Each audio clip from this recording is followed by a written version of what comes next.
네, 안녕하세요. 이준영 원장입니다. 오늘은 저희 채널에서 좀 특별하게 질문이 들어오거나 다양한 의문점들이 있으신 분들을 위해서 특별히 준비한 코너 무엇이든 물어보살을 한번 진행해 보고자 합니다. 첫 번째, 무엇이든 물어보살 사연 한번 읽어보도록 하겠습니다. 자, 국제고 가겠다고 장담하더니 게임만 하네요. 둘째 아들이 중2입니다. 친하게 지냈던 사촌이 국제고에 들어간 후에는 입버릇처럼 자기도 국제고에 가겠다고 말합니다. 네, 하지만 말만 그렇게 할 뿐 노력은 전혀 안 합니다. 성적이 국제고에 갈 만큼 잘 나오는 것도 아닙니다. 네, 코로나 이전에는 스마트폰이 없었다가 온라인 수업이 시작되면서 스마트폰을 가지게 되었어요. 그래서 스마트폰이 아이 손에 들어가고부터 아이가 자기 방에서 나오는 시간도 줄었습니다. 컴퓨터를 거실에 옮겨놨더니 스트레스 푸는 것도 이해 못 해주냐 화를 냅니다.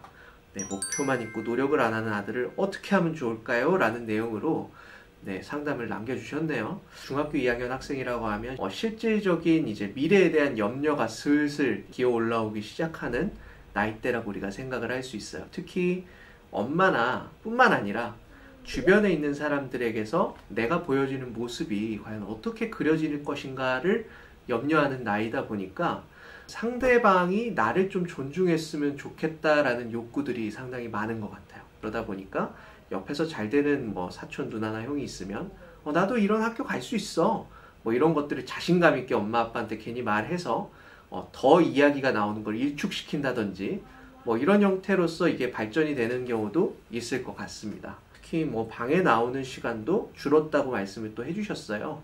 사실 이거는 학생한테 스마트폰을 준 게 원인의 좀 본질이라기보다는 학생이 사춘기를 겪으면서 자신만의 시간이 필요하고 특히 이렇게 자아를 좀 구축을 하는 시기다 보니까 소통이 조금 소원해질 수 있을 거라는 생각이 들어요.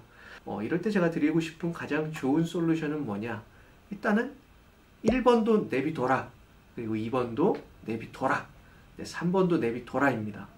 그 대신에 그냥 내버려두면 학생들이 또 본인의 의도와는 다르게 삼천포로 빠질 수 있는 그런 문제들이 있기 때문에 우리가 뭔가 좀 몇 가지의 중요한 주의사항들은 있을 수 있을 것 같다는 생각이 드는데요.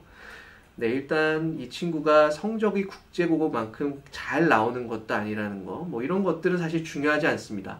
오히려 이럴 때는 학생이 본인이 좀 마음의 편안함을 느낄 수 있는 공간을 만들어주는 게 중요해요. 그래서 우리 엄마 아빠는 내가 방에 있든 어디에 있든 내가 결정한 것들에 대해서는 뭐라고 하는 사람이 아니구나 라는 인식을 심어주는 게 1번. 그리고 두 번째는 지금 공부를 못한다 그래서 직접 입으로 너 공부 못하잖아 라고 얘기하는 것보다는 너가 공부를 실제로 했을 때는 어떤 기대 효과가 있을 거야 라고 좀 장밋빛 전망들을 만들어주는 게 오히려 도움이 될 수 있다는 거죠. 엄마 아빠 세대랑 아무래도 우리가 2000년대 이후에 출생한 세대는 세대 차이가 날 수밖에 없잖아요.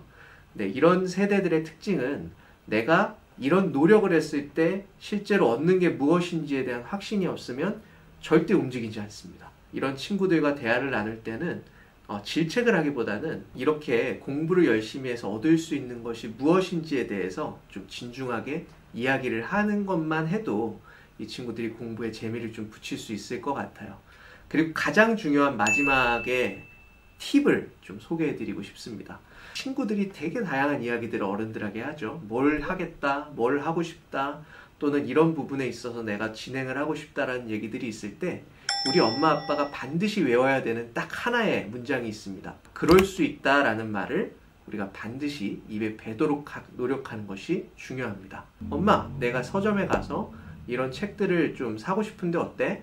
그러면 이제 학식이 있는 분들은 이런 책은 별로 도움이 안 돼 이런 대답을 할 수 있지만 그 말을 그럴 수 있다로 바꿔보는 거죠. 그럴 수 있어. 그 책도 도움이 될 수 있을 것 같아. 한번 보고 읽다가 궁금한 거 있으면 엄마한테 물어봐.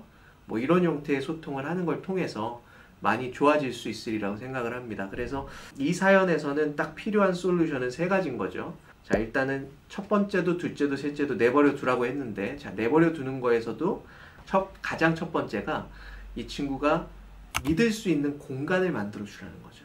우리 친구 혼자서 오롯이 이렇게 지낼 수 있는 공간을 만들어줘서 마음의 안정화를 할 수 있는 룸을 만들어주자.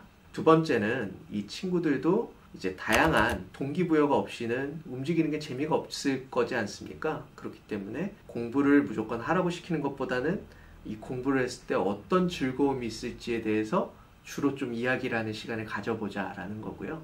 그리고 가장 마지막으로는 항상 모든 말을 하거나 학생이 뭔가 허락을 구하거나 할 때 무조건 하지 말라고 얘기하는 것보다는 그럴 수 있다로 조금 더 좀 순화된 표현들을 해주면서 이 친구들의 의견들이 좀 존중이 됐으면 좋겠다는 거죠.